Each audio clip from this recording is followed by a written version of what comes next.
Hello everyone, good morning সবাইকে। তো আজকের ব্লগটা একদম সকাল থেকে তোমাদের গুড মর্নিং জানিয়ে স্টার্ট করলাম। তো সকাল থেকে ব্লগটা তোমরা দেখতে থাকো, সারাদিন কী করছি না করছি সবটাই তোমাদের সঙ্গে শেয়ার করব।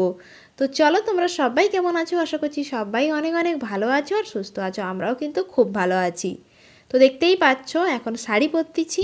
সকালে উঠে স্নান টান কমপ্লিট হয়ে গেছে, এখন ওই 8টা মতো বাজতে যায়।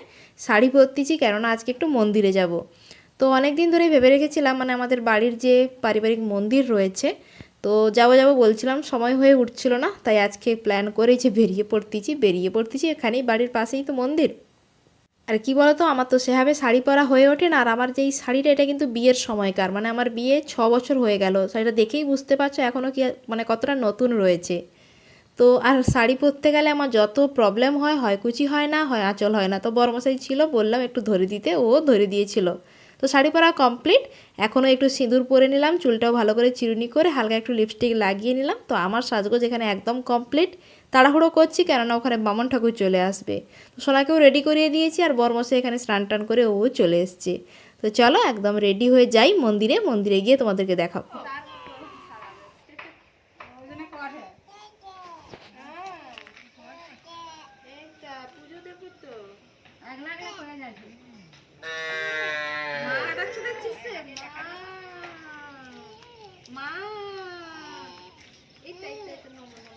একটা ফুল তুমি নেবে না?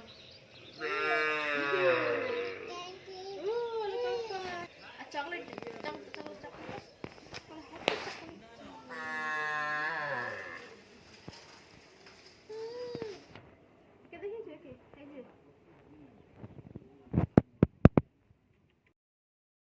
তো আমরা চলে তো এসেছি প্রায় 8টার সময়, প্রায় 8টা নয়, 8টার সময় এসেছি।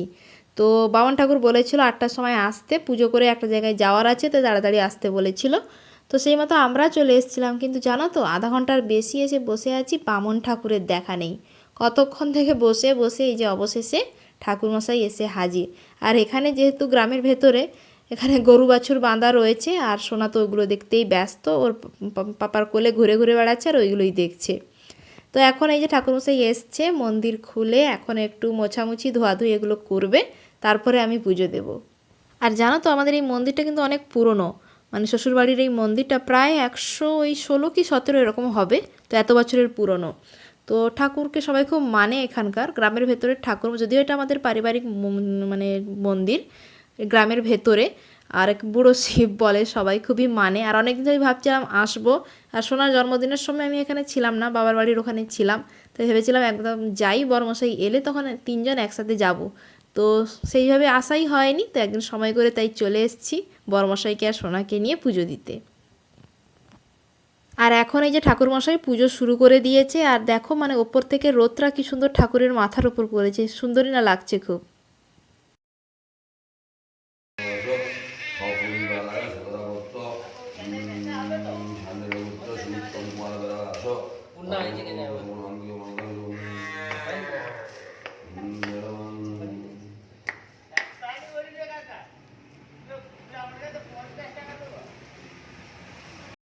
তো এদিকে আমার পুজো দেওয়া একদম কমপ্লিট। আমি তো প্রণাম করে উঠে পড়েছি, আর সোনা তো ওখান থেকে উঠতেই চাইছিল না, যেহেতু ওই কংসাল ঝাঁই এসব বাজছিল, ওখান থেকে উঠতেই চাইছিল না, ওগুলো নাকি বসে বসে বাজাবে। তো আর এখন এই যে বড়মশাই প্রণাম করছে। তো চলো এখন বাড়ি যাওয়া যাক, অনেকটাই বেলা হয়ে গেল, সোনাকে এখনও খাওয়াইনি। তো চলো যাওয়া যাক। তো পুজো দিয়ে চলে এসেছি বাড়ি, অনেকটাই বেলা হয়ে গেছে, 9:30 বেজে গেছে। এসে তো ওকে খাইয়ে দিয়েছি, আর এখন আমরা খাওয়া দাওয়া করবো। আর এই বিছনাপত্রের অবস্থা দেখো, সব গোছগাছ করবো। সকাল থেকে উঠে কিছুই গোছাইনি, স্নান টান করে বেরিয়ে গেছি। হ্যাঁ হ্যাঁ, মারবে সবাইকে নাকি? আমরা খাওয়া দাওয়া করি, এসব গোছাই। তো চল।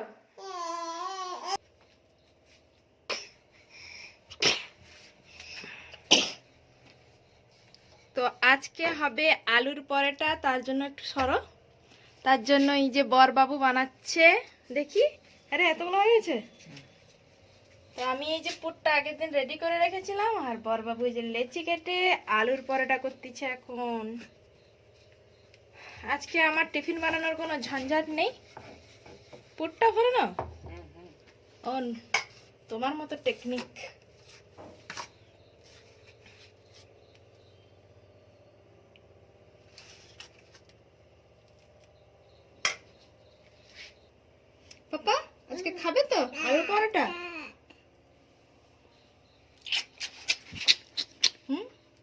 মুখটাই দেখা যাচ্ছে না, একটু দেখি।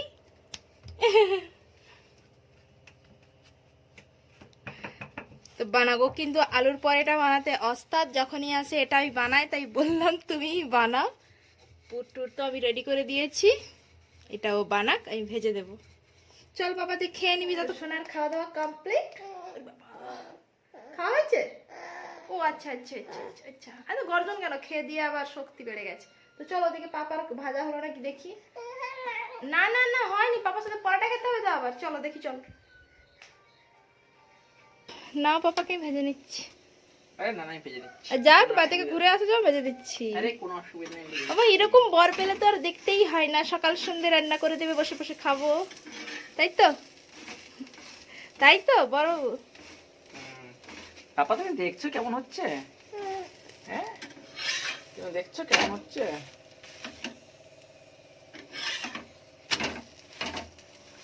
ও কি নিয়ে বসেছো? পরোটা নিয়ে বসেছো? হ্যাঁ এই পরোটা নিয়ে বসে গেছো? এই চলে এসছে পাপা। দে দে, তাকে আগে দে রে। কি খাচ্ছে মাসি ঠাম্মা? পরোটা কেমন? পরোটা কেমন? ভালো? ভালো। এখন মুড়ি খাচ্ছে পরোটা খেয়ে। এইদিকে পাপা বেরিয়ে পড়েছে বাইক নিয়ে, সোনা পাপাকে নিয়ে যাবে বলে। যা চলে যাচ্ছে তো।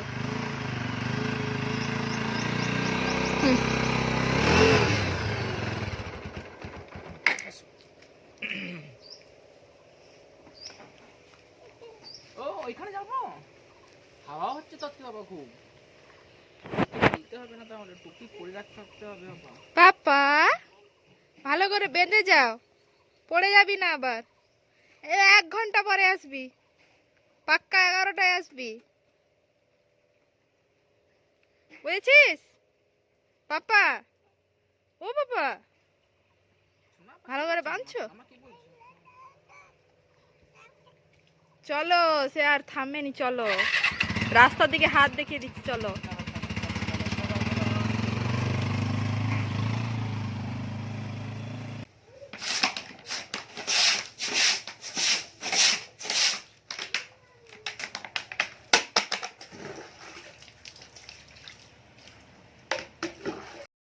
তো খেয়ে দিয়ে সোনা তো গেছে ঘুরতে, আর আমারও রুমের কাজকর্ম যেগুলো ছিল গোছগাছ করা, মানে বিছানা গোছগাছ, ঘরটর মোছা, ওগুলো সব কিছুই হয়ে গেছে।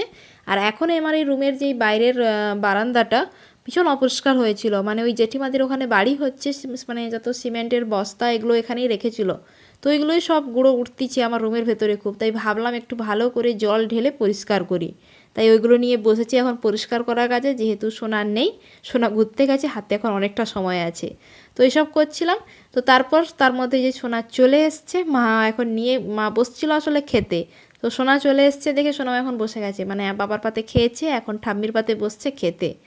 তো কেউ কিছু খেলে ওকে তো বসতেই হবে, কিছু করার নেই ওর।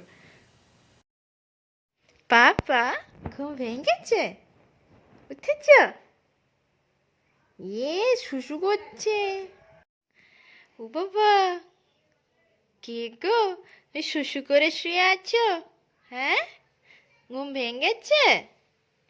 পাপানি পাপানি, অনেকক্ষণ ঘুমোলি, এবার তো ওঠ, চল তেল মেখে স্নান করতে হবে না? কটা বাজে? কত ঘুমোবি?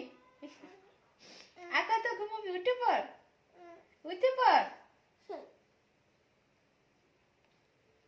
আজকে অনেক সকাল সকাল উঠে পড়ছিল, এই জন্য প্রচন্ড ওর ঘুম পেয়ে গেছিল, 10:30টার দিকে ঘুমিয়ে গেছে। না হলে তো বাবুর ঘুমই আসতে চায় না। ও বাবু উঠে বলো, উঠে বলো, উঠে বলো।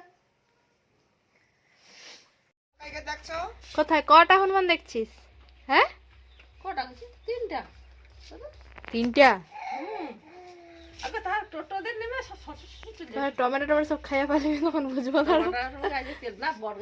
যত হনুমান ষাঁড় সব করে পয়া বসছে।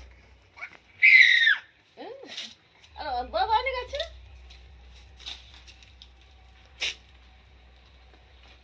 হনুমান দেখছি।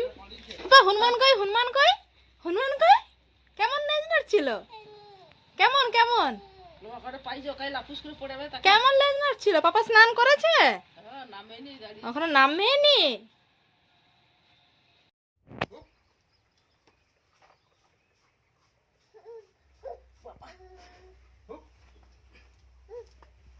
হুম হুম হুপ হুপ হুপ হুপ হুপ করছিল।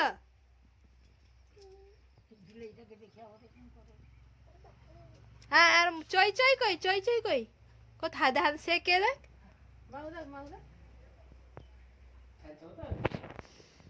তা কি খেয়ে এলে ভালো মন্দ? হ্যাঁ গেছিল শ্রাদ্ধ বাড়িতে খেতে। শ্রাদ্ধ বাড়ি তো কি খেয়ে এলে? শ্রাদ্ধ বাড়িতে খাওয়ার বিয়ে বাড়ির মতন। তো মেনুগুলো তো বলবে, ঢুকো। কি কি মেনু বলবে তো? সালাদ, হ্যাঁ বেগুনি, ফ্রাইড রাইস, কাবুলি চানার তরকারি। কাবুলি ছাড়া তরকারি আবার শ্রাদ্ধ করে? তারপরে সাদা ভাত। তোমাদের গ্রাম তাহলে উন্নত হয়ে গেছে। সাদা ভাত, হুম। একটা শাকের তরকারি, এঁচোড়ের তরকারি, ডাল, হুম। মাছ, চাটনি, পাঁপড়, দই, মিষ্টি। মিষ্টি আর জলজিরা মানে জোয়ান টোয়ান দেয়নি? জোয়ান, জলের বোতল। মানে তুই বিয়ে বাড়ির মেনু খেয়েছিস, শুধু মাংসটা নেই। হ্যাঁ মানে এতদিন তো কোনো বিয়ে বাড়ি পায়নি খেতে, বিয়ে বাড়ির মেনু খেয়ে এসছে শুধু মাংসটা বাদ দিয়ে, আর পুরোটাই খেয়েছে ও, তাই তো? হ্যাঁ আইসক্রিমটাও যদি দেয়নি। শ্রাদ্ধ বাড়ি বলে কথা।